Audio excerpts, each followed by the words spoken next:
What's up guys, and welcome back to the channel. Today we are going through a topic that we get a lot of questions about in our Instagram and the comments. On these cars, the suspension parts and the alignment and everything like that is somewhat complicated, so I thought I'd do a quick sit down video and just go over, to the best of my knowledge, how the suspension components on these cars, how they work, and then also essentially how to dial in alignment, how aftermarket parts affect alignment, and all of that fun stuff. As you guys know, in a previous video, which I'll put up in one of these corners here, I installed the white line full sway bar kit, fronts, rears, I did the end links, and I also have the white line roll center kit. I also have the white line rear control arms, and then for my suspension on this car, I have the Fortune Auto 500s. So, how do each of those individual parts affect how the car drives, affect alignment? Let's talk about that.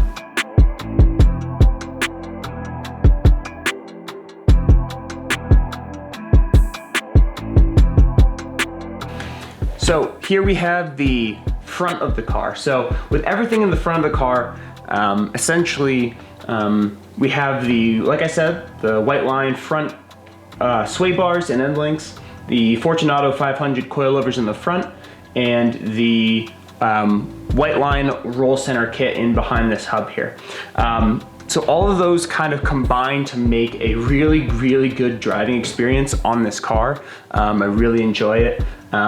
Let's start with the function of the coilovers. So as you guys can see, I have the car lowered pretty far. So coilovers do a couple things. First off, they help lower the car while adding more, better handling. So usually they come with stiffer springs than stock, which means that you're gonna have less body roll, stiffer handling. It's just gonna make the car feel overall better.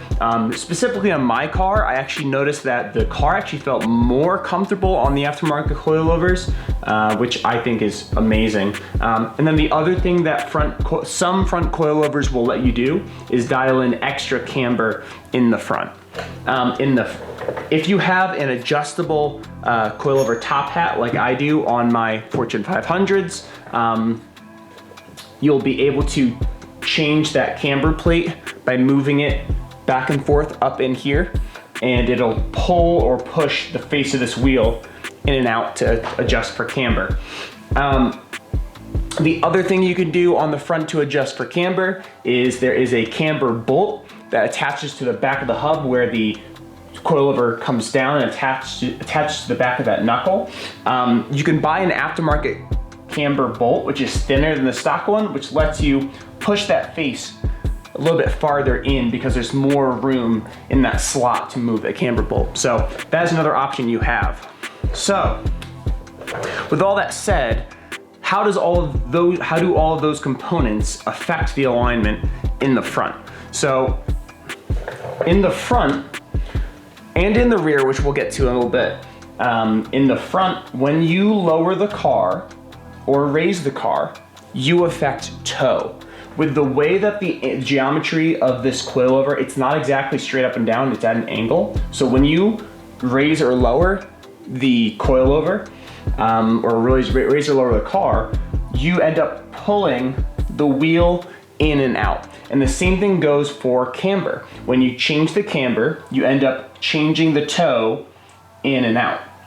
So when people say, oh, you know, do I need an alignment after I do this work or this work?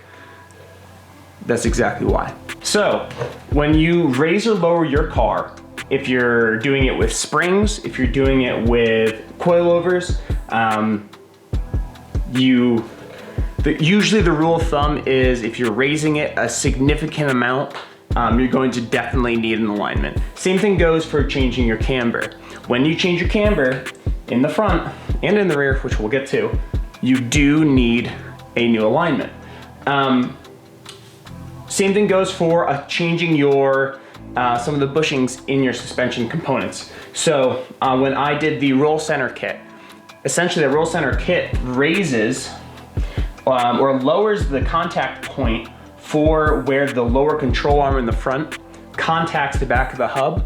So all of that affects suspension geometry and ends up changing your toe a significant amount, which means I absolutely needed an alignment done once I had all the suspension components. I did also see a change when I added the new sway bar, just because there's new tensions being put on both sides of the hubs and the steering rack, so I did need alignment for those. The last thing I wanted to talk about, and this is kind of a summary of what I did with that roll center kit. On these cars, when you lower them to a certain extent, essentially the lower control arm in the front that's coming from the frame out to the back of the hub, if the angle of that lower control arm is flat or up, which happens when you lower the car, you're going to have very, very bad steering input. It's just not going to feel good. The roll center is not going to be there. The steering wheel is going to feel like he's being pulled in either direction randomly. So if you guys lower these cars, keep that in mind, that you always need that lower control arm at an angle coming down from the frame out to the back of the hub here. So that's what that kit does, and it's absolutely improved the steering and the feel of this car. So let's head on back to the back of the car.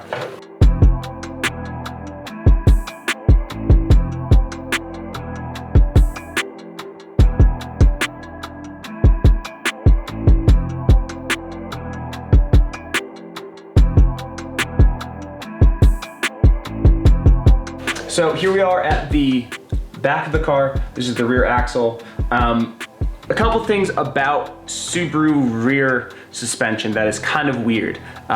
It is not a McPherson setup. It is a multi-link rear suspension, which complicates things for a couple of reasons. One, and this is the biggest part, the stock rear axles and the stock rear hubs do not have caster adjustability.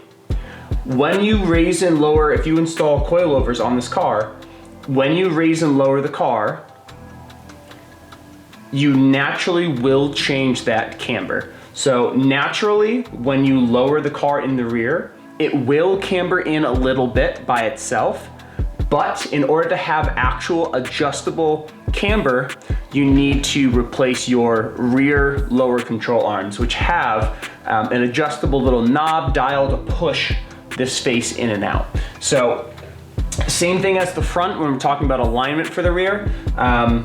The camber and raising and lowering the car will change your alignment. So especially if you do rear control arms, if you do sway bars, you definitely need to have a professional alignment done. If you guys know how to do an alignment, obviously you can do it yourself if you have the right equipment, but I usually, if I do significant changes, I go and get a professional alignment done on a machine, on a rack, before I really take it or drive it really hard. So the last thing I want to talk about for the rear that's really important is that if you do go with a lower control arm for the rear that has camber adjustability and you want to dial in a pretty significant amount of camber, you have to change the rear toe arms. So on these cars, the rear toe arm only has a specific amount of adjustability that can pull and push this wheel in this direction. So the toe arm is coming onto the back right here on the back of the hub, and it goes straight into the frame. And so, like I said, the OEM version of this is limited to a certain amount of travel to pull or push this wheel into alignment. So the issue with that is when you want to dial in a ton of camber, what happens is the attachment point for where you dial in camber is not aligned with that toe arm. So when you dial in camber, you're gonna end up kicking the back of this wheel out and you're gonna have crazy toe in the rear. So if you're doing a moderate amount of camber like I am, where it's right around, 2.5 degrees maybe there, if you wanna do more than that, you need to buy aftermarket toe arms so that, well, the aftermarket ones have more adjustability, more length to work with than the OEM. So in my condition, in my setup, I'm running, I think it's 2 degrees of camber in the rear, -2, which was still in spec for what the adjustability on the OEM toe arms allowed. So on my car, I didn't have to do this, but I'll put a link in the description for Whiteline's rear toe arms, which I think are great. If I end up having to dial more camber in, I'm definitely gonna buy those, because otherwise without those, you're gonna have maxed out toe on the adjustability, and the wheel will still be out of alignment. So just keep that in mind when you guys are working on these cars. The other thing I wanted to talk about in the rears here was about lowering. On Subarus, lowering the car in the rear is, you're almost always going to rub more often in the rear than in the front. That's just how the car is aligned, how it's set up. So if you guys are running more aggressive wheels, a more aggressive tire like I am, which is a 265/35, you're gonna most likely need to roll your fenders. Please don't bombard the comments with, I have this setup, will it work? We're gonna do a completely separate live stream where we answer questions about your specific camber setups, your wheel setups, everything, suspension. But the good rule of thumb to remember and to keep in mind is that every suspension, every specific setup that you guys have are going to have a bunch of different variables that you need to think about when you're talking about fitment. So first off, spring rate. The higher the spring rate, the closer the gap you can have here without the wheel coming up and impacting your fender. If you have a lower spring rate, like the OEM strut, the travel distance is just, it's massive. So there's that. You need to remember camber specs. You need to remember what I just talked about with, oh, well, you know, if I have a 10.5 wide wheel with an aggressive offset, I'll just camber it in. But if you do that, you know, if you're running 4.5, 5 degrees of camber in the rear, you're gonna have to need those toe arms so that you can get that wheel back in alignment. The other thing to remember is offset number is very, very important, just like the wheel width, the wheel specs, and then also the tire size.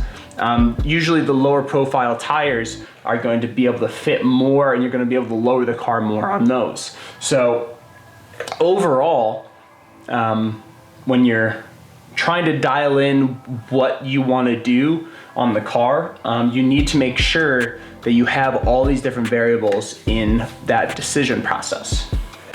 So hopefully that gave you guys a good overview of how the suspension on these cars work, things to keep in mind when you're looking at suspension components, understanding how the alignment works.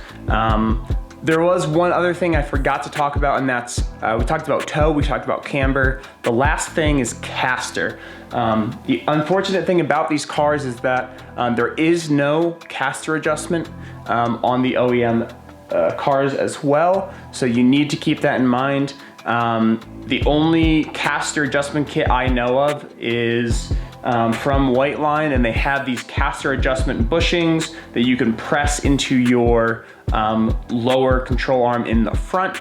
It is a tedious process, and you might need a bearing press or a specialty bearing removal or bushing removal tool, a bushing press.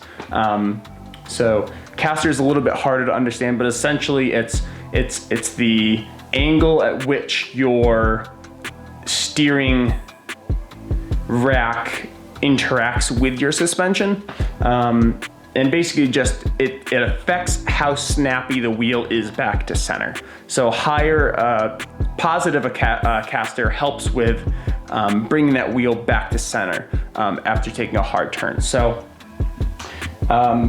anyways, thank you guys so much for watching. Please save your questions for specific alignment setups, for suspension setups and wheel setups. for when we do that live stream. We'll put the announcement on Instagram ahead of time so you guys can post your questions or DM those questions to us, or you can just type in the chat live when we do that video, so that live stream. Thank you guys so much for watching. We have more videos coming throughout the winter here. I finally have my own garage, so as it gets colder, I can still do plenty of videos because I don't have to work out in the cold, which is great. So really excited about that. And then last thing, I will be doing a final review video of all these suspension components, how they feel to drive. We're doing a GoPro from inside the car on my forehead so you guys can see my point of view. We're gonna be doing a bunch of canyon runs, which are gonna be amazing. So make sure you stay tuned for that as well. Thank you guys so much for watching. Make sure you hit that subscribe button, hit that like button, and show your support. Thank you so much, and we will see you next week.